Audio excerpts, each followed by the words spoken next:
بسم الله الرحمن الرحيم. الحمد لله رب العالمين، والصلاة والسلام على أشرف الأنبياء وسيد المرسلين، سيدنا ونبينا وحبيب قلوبنا محمد وعلى آله الطيبين الطاهرين المعصومين الذين أذهب الله عنهم الرجس وطهرهم تطهيرا. ورد في الرواية الشريفة على لسان أمير المؤمنين ومولى الموحدين وقائد الغر المحجلين الإمام علي بن أبي طالب صلوات الله وسلامه عليه أنه قال: يا معشر همدان، أنتم درعي ورمحي، ما نصرتم إلا الله تعالى. عندما نريد أن نتحدث حول القبائل العربية التي آمنت بالله تبارك وتعالى وأحبت أمير المؤمنين ومولى الموحدين وقائد الغر المحجلين الإمام علي بن أبي طالب صلوات الله وسلامه عليه، لا بد أن نتحدث عن هذه القبيلة المباركة، ألا وهي قبيلة همدان. هذه القبيلة المباركة التي وقفت مع أمير المؤمنين ودافعت عن أمير المؤمنين ولم تتخلى عن أمير المؤمنين لحظة واحدة، حتى أن أمير المؤمنين صلوات الله وسلامه عليه أعطاها وسام، قال في حقها وهو يخاطب أهلها: يا معشر همدان، أنتم درعي ورمحي، ما نصرتم إلا الله تعالى. وهذا شرف ما بعده شرف، أن تأتي هذه الشهادة لأهل هذه المدينة من إمام معصوم، ألا وهو أمير المؤمنين علي بن أبي طالب صلوات الله وسلامه عليه.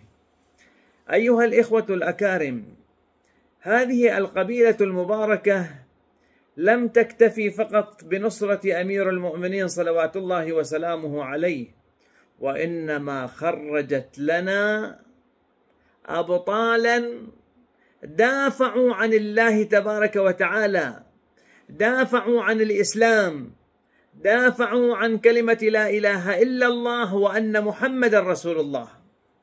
دعوني أحدثكم قليلا عن بطل من أبطال هذه المدينة المباركة، مدينة همدان. دعوني أتحدث معكم قليلا عن الحارث الهمداني. الحارث الهمداني هذه الشخصية المباركة التي ذابت في حب علي بن أبي طالب ودافعت وناصرت علي بن أبي طالب صلوات الله وسلامه عليه، حتى أنه عرف بالحارث الهمداني الأعور. لماذا سمي أو لقب بالأعور؟ لماذا عرف الحارث الهمداني بالأعور؟ لأنه في صفين كان مدافعا عن أمير المؤمنين علي بن أبي طالب صلوات الله وسلامه عليه، دافع عن أمير المؤمنين حتى فقد أحد عينيه، فعرف بالحارث الهمداني الأعور. الحارث الهمداني الأعور هذه الشخصية الرسالية، الشخصية المباركة التي ضحت وأنفقت وأعطت كل ما لديها من أجل علي بن أبي طالب صلوات الله وسلامه عليه. أين نحن اليوم من هذه الشخصيات المباركة؟ لماذا لا نعرفها للأمة الإسلامية؟ لماذا لا نعرف هؤلاء الأبطال الذين عاشوا حب علي بن أبي طالب، عشق علي بن أبي طالب، دافعوا عن الولاية، دافعوا عن العقيدة، دافعوا عن كلمة لا إله إلا الله. هذا الحارث الهمداني رضوان الله تعالى عليه الذي عاش حبا وعشقا لعلي بن أبي طالب صلوات الله وسلامه عليه. خلي أذكر هذه الرواية اللطيفة التي من خلالها نتعلم كيف نحب علي بن أبي طالب، كيف نعشق علي بن أبي طالب، كيف نذوب في علي بن أبي طالب سلام الله عليه. شوف ابن أبي الحديد المعتزلي أحد كبار علماء إخواننا أهل السنة، لما يصل إلى مقام وشخصية أمير المؤمنين ماذا يقول؟ أنا في مديحك ألكن لا أهتدي، وأنا الخطيب الهزبري المصقع يا برق، إن رحت الغرية فقل له أتراك تعلم من بأرضك مودع فيك الإمام المرتضى، بل فيك البطين إذ أنزعوا يا قالع الباب الذي عن هزه عجزت أكف 44 والله لولا حيدرة ما جمع البرية مجمع. لا يجمع هذه الأمة إلا الإمام المعصوم الذي ينبغي علينا أن نذوب فيه حبا وعشقا كما ذاب فيه الحارث الهمداني رضوان الله تعالى عليه. وهنا نتحدث عن ما حدثنا عنه التاريخ حول هذه الشخصية.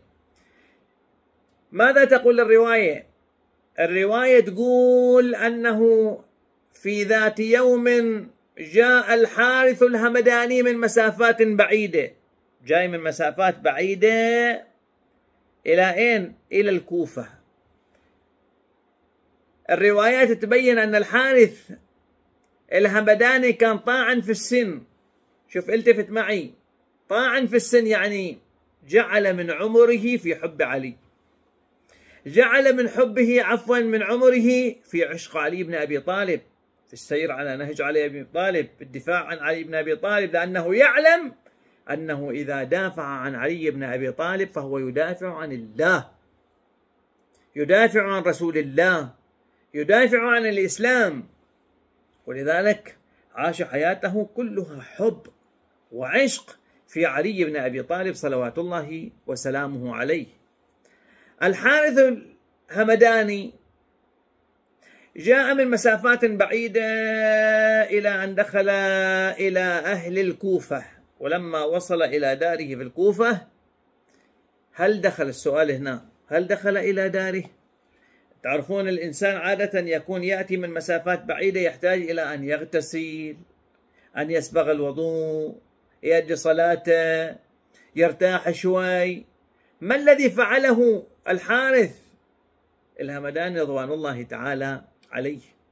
تقول لنا الروايات أن الحارث بمجرد أن وصل إلى باب دار بيته لم يدخل، قال لأهله إني ذاهب إلى الحبيب، أنا رايح أشوف حبيبي علي بن أبي طالب سلام الله عليه. وفعلا تقول الرواية جاء إلى باب علي بن أبي طالب بعد منتصف الليل، يقولوا له يا حارث وين رايح؟ ليل، الدنيا ليل.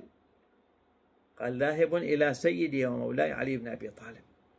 وفعلا يأتي إلى دار علي بن أبي طالب ويطرق باب أمير المؤمنين، يفتح أمير المؤمنين الباب وإذا به يرى الحارث الهمداني على باب علي بن أبي طالب. التفت علي بن أبي طالب عليه السلام إلى الحارث.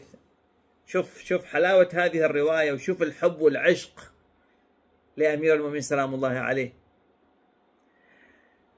الحارث واقف أمام أمير المؤمنين، وأمير المؤمنين يسأل يقول له أيها الحارث الهمداني ما الذي جاء بك في هذه الساعة إلى علي بن أبي طالب؟ ايش جابك؟ الدنيا ليل. لكن تعال اسمع الجواب الذي فيه الكثير من الحب والعشق للولاية لعلي بن أبي طالب سلام الله عليه. قال يا أمير المؤمنين والله إن الذي جاء بي إليك هو حبك يا علي. خاف لا سمح الله، أنا عمري الآن طاعن في السن يا أمير المؤمنين، خاف لا سمح الله إلى الصباح يجي لي ملك الموت، وبعد ذلك بعد ما أموت ما أشوف علي بن أبي طالب، وراح تصير عندي حسرة، أريد أشوفك ولو آخر لحظة يا أمير المؤمنين. الإمام علي بن أبي طالب عليه السلام قال له: أيها الحارث هل أبشرك؟ تريدني أبشرك بشيء جميل يسرك يسر قلبك؟ قلت: بلى يا أمير المؤمنين، بشرني يا علي. فقال له أمير المؤمنين: يا حارث اطمئن، سآتيك عند احتضارك. شوف، هناك مواطن 4 أمير المؤمنين يأتي فيها نعم لمحبيه، يخلصهم من عذاب الله. سآتيك يعني قل اطمئن، اطمئن يا حارث اطمئن. سآتيك عند احتضارك، وعند قبرك، وعند نشرك، وعند المقاسمة. الآن إخواني أحبابي، الكل يعلم ما هو الاحتضار، والكل يعلم ما هو القبر، والكل يعلم ما هو الحشر، ولكن المقاسمة يعني شنو؟ المقاسمة بأن الله تبارك وتعالى في يوم المحشر، في يوم القيامة، يأذن لأمير المؤمنين أن يقف على نار جهنم. أمير المؤمنين يقول للحارث: هناك المقاسمة هناك، أقف عند نار جهنم وأخاطبها. أمير المؤمنين علي بن أبي طالب يخاطب من؟ يخاطب النار، ويقول: هذا وليي فاتركيه، وهذا عدوي فخذيه. هذا وليي فاتركيه، لا تعذبوه، هذا كان يحبني، هذا كان يعشقني، هذا كان يسير على منهج علي بن أبي طالب، المنهج الحق، اتركيه يا نار جهنم. هنا الحارث الهمداني استر قلبه وقال كلمة جميلة. ماذا قال؟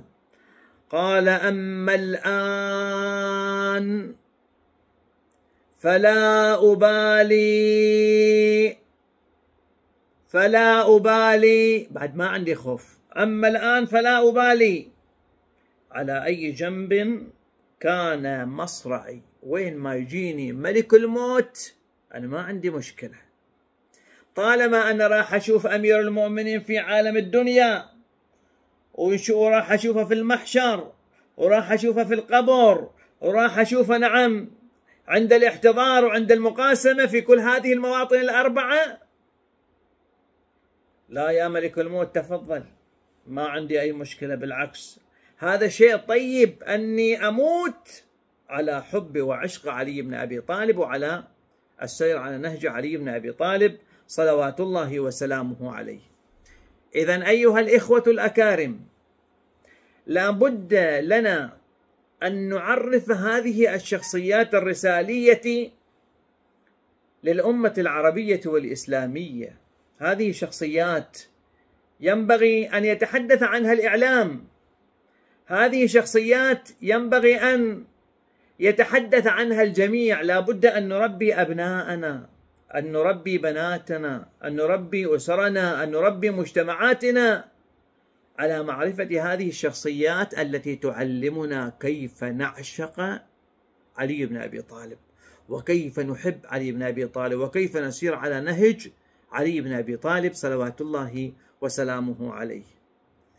علي بن أبي طالب، وما أدراك من هو علي بن أبي طالب. علي بن أبي طالب اللي ابن أبي الحديد المعتزلي ماذا يقول في حقه؟ أنا في مديحك ألكن لا أهتدي، وأنا الخطيب الهزبري المصقع يا برق، إن رحت الغرية فقل له: أتراك تعلم من بأرضك مودع؟ فيك الإمام المرتضى، بل فيك البطين الأنزع، يا قالع الباب الذي عن هزه عجزت، أكف 40 و4، والله لولا حيدرة ما جمع البرية مجمع. الله أكبر. لا بد أن نعيش علي، لا بد أن نسير على نهج علي حتى نكون كهذه الشخصية المباركة، شخصية الحارث الهمداني رضوان الله تعالى عليه. أسأل الله تبارك وتعالى أن يوفقنا لمراضيه، وأن يجعلنا على محبة وعشق علي بن أبي طالب، وأن يجنبنا معاصيه، وأن لا نعصي الله ونغضب قلب علي بن أبي طالب، وأن نحب علي بن أبي طالب لكي نرضي الله تبارك وتعالى. وصلى الله على محمد وآله الطيبين الطاهرين.